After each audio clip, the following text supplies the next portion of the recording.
Red flag, ये भी हमको एक सवाल आया कि क्या है वो रेड फ्लैग्स जो कि एक रिश्ते में जब मुझे दिखने शुरू हो जाए तो एक प्यार की घंटी बजती है, ये खतरे की घंटी है, खतरे की घंटी बजती है, क्या है वो? ये कुछ बेसिक हो सकते हैं, कुछ आपके खुद के अपने अपने हैं। ठीक है। इट्स ऑल अबाउट कि आप किन चीजों को लेकर कॉम्प्रोमाइज नहीं करेंगे।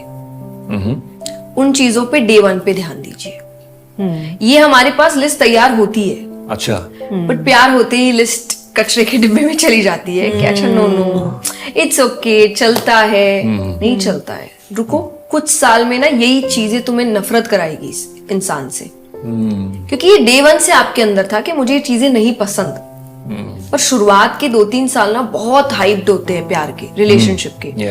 आपको तब, और आपको रेड फ्लैग तो डे 1 से दिखता है, चाहे वो सेल्फ रिस्पेक्ट, सेल्फ रिस्पेक्ट, चाहे आप उसे हम डिसरिस्पेक्ट भी कहें कि कोई इंसान आपकी बेइज्जती कर रहा है, मजाक में ही कर रहा है। अब स्टार्ट में वो मजाक हो जाता है तो आप उसको इग्नोर करने की कोशिश करते हो। Don't do that.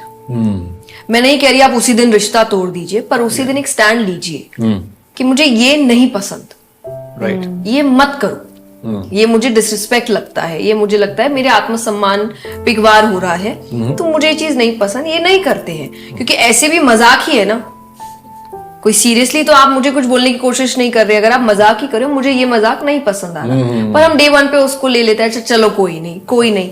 वो धीरे धीरे आपको कहते हैं ना वॉल्केनो बन रहा है, और एक दिन इतना गंदा फटता है, और फिर वो उस वक्त इतना नेसेसरी लगता नहीं है। फिर उस वक्त लगता है इतनी सी बात पे इतना रिएक्शन, पर वो इतनी सी बात है ही नहीं। वो बहुत सालों के मजाक जुड़ते जुड़ते जुड़ते अब इस छोटे से मजाक पे वो फट गया। तो तब सामने वाले को लगता है कि ये तो कोई बात ही नहीं थी इतना रिएक्ट करने की। तो आपको फिर कहीं ना कहीं फिर आप भी फॉल्ट पे हो जाते हो। फिर किसी को भी पूछोगे तो वो ये बोलेगा रियल में इतनी सी तो कोई बात थी नहीं इतना बड़ा रिएक्ट करने की, पर हमने डे 1 पे रिएक्ट नहीं किया, तो वो गलती हमारी है। तो आपको डे 1 पे रिएक्ट करना पड़ेगा। तो आपके कुछ बेसिक प्रिंसिपल्स होने चाहिए कि ये चीजें तो मेरे इंसान में होना नहीं चाहिए। ये मेरे लिए एक स्ट्रिक्ट है कि ये होना चाहिए और ये नहीं होना चाहिए। Go with that list.